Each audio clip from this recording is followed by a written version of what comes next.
Так, всем привет, уважаемые братья-шкодоводы. К вам вопрос. Постукивает, думал, что гидрик. Вот, слышно. Но когда открываю... Так, всем привет, особенно братьям-шкодоводам. Турик 1.4, БЦА мотор, 16-клапанный. Вот слышно стук небольшой. Все думал на гидре. Сейчас уже какие-то сомнения появились.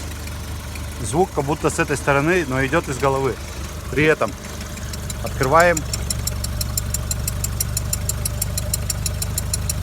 И прям очень хорошо слышно. Может быть гидрик, а может что-то еще. Может кто-то что-то подскажет. Всем спасибо.